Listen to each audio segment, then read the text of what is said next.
उसकी बात करते हैं। आप देखिए वेदांत स्टॉक करीब 7% ऊपर है, JSPL करीब 5% के गेंस पर, JSW, टाटा स्टील और आज का out performer Hindalco. In fact Hindustan zinc जैसे ट्रेड्स भी आसमान छू रहे हैं। तो आज ये ट्रिगर जो आज ट्रिगर कहें या फिर तेजी का करंट कहें जो इन मेटल कंपनियों में दौड़ रहा है, उसके पीछे क्या क्या कारण है और ये कितना सस्टेनेबल मूव है। यतन हमारे साथ जुड़ गए हैं। यतन, एक बहुत अच्छी तेजी देखने को मिल रही है, लेकिन यहाँ से एक तो क्या कारण है और कितनी ये चमक और बढ़ पाएगी? तो देखिए, जहाँ तक कि नॉन फेरस स्टॉक्स का सवाल है हर्षदा, एक बड़ा आउट परफॉर्मेंस हमको देखने को मिल रहा है मई के महीने में ही। और अगर हम इस महीने की बात करें मंथ टू डेट, तो हिंदुस्तान जिंक में लगभग 61% की रैली आपने देखी है। तो लोअर लेवल से एक बड़ा मोमेंटम इसी महीने में यानी 20 दिनों में आपको देखने को मिला, इंक्लूडिंग आज का 18% का मूव। वेदांता इस महीने में 22% ऊपर है, नाल्को और हिंडाल्को 7 से 8% के बीच ऊपर हैं। तो क्लियरली नॉन फेरस मेटल्स में आपने ज़बरदस्त तेज़ी देखी है और स्टील स्टॉक्स भी पीछे नहीं है। JSPL की बात करें तो ऑब्वियसली बीजेपी के अंदर शामिल होने के बाद नवीन जिंदल की किस्मत ही खुल गई, ऐसे आप बता सकते हैं, क्योंकि उसके बाद स्टॉक में मोमेंटम दिखा। लेकिन ओवरऑल 14% स्टॉक ऊपर है इसी महीने में। SAIL, Tata steel, JSW steel 5-5.5-6% के आसपास ऊपर हैं। रीज़न हम लोग अगर हम देखें तो क्लियरली कमोडिटीज़ में एक बड़ी रैली हो रही है ग्लोबली। अगर हम चाइना की बात करें तो वहाँ भी हमने बहुत सारे फाइनेंशियल रिफॉर्म्स देखे जिसके कारण मेटल स्टॉक्स में ऐसे भी मजबूती रही थी। हिंदुस्तान जिंक की स्पेसिफिकली बातें करें, क्योंकि ये कंपनी जो है जिंक और सिल्वर, ये दोनों चीज़ों में जो है प्रोडक्शन काफ़ी बड़ा करती है कंट्री में।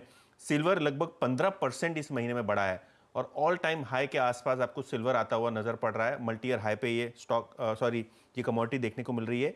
और जिंक भी लगभग 10% ऊपर है इसी महीने में। तो सिल्वर और जिंक ये दोनों में डबल डिजिट रैली के चलते हिंदुस्तान जिंक के शेयर में आपको मोमेंटम दिख रहा है। और क्योंकि 65% के आसपास का हिस्सा हिंदुस्तान जिंक का जो वेदांता के पास है, तो ऑब्वियसली एक बेनिफिट वेदांता को ये होता है और दूसरा बेनिफिट ये होता है कि एल्यूमिनियम जो एक कमोडिटी है ये 7% बढ़ी है इस हफ्ते और कॉपर लगभग 14% बढ़ता हुआ नज़र पड़ा है एक महीने के कार्यकाल में। तो दोनों ही एल्यूमिनियम और कॉपर के मोमेंटम के चलते आपने वेदांता, हिंडाल्को जैसे, नाल्को जैसे नामों में एक बड़ा तेज़ माहौल देखा है। और स्टील की भी बात करें तो कहीं ना कहीं अप्रैल के महीने में प्राइस हाइक शुरू हो गए हैं स्टील में भी, और चाइना से डंपिंग कम होने लगी है।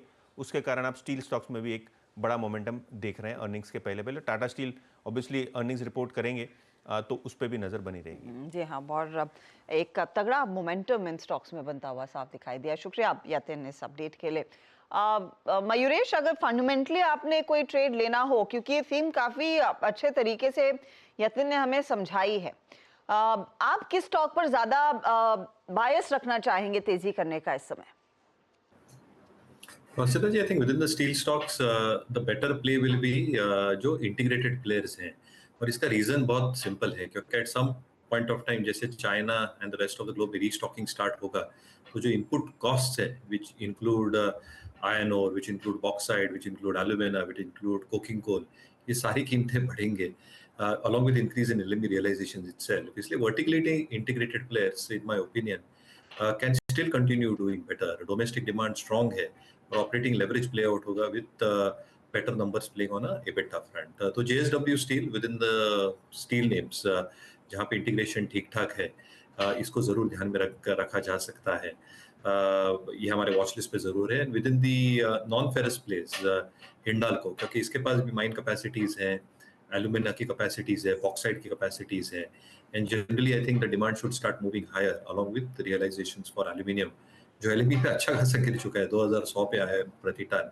That should start showing some element of respite. तो ये दो स्टॉक बिल्कुल आपके वॉच लिस्ट पे रखें। और हिंडाल्को के लिए ऑफ कोर्स वो जून में कंपनी की सब्सिडरी नोवेलिस का आईपीओ, वो भी एक बड़ा ट्रिगर पॉइंट रहेगा यहाँ से बड़े एक्शन का। चलिए, इस बीच श्रीकांत चौहान हमारे साथ जुड़ गए। श्रीकांत, गुड आफ्टरनून, बताइए इस घंटे का आपका ट्रेड क्या है?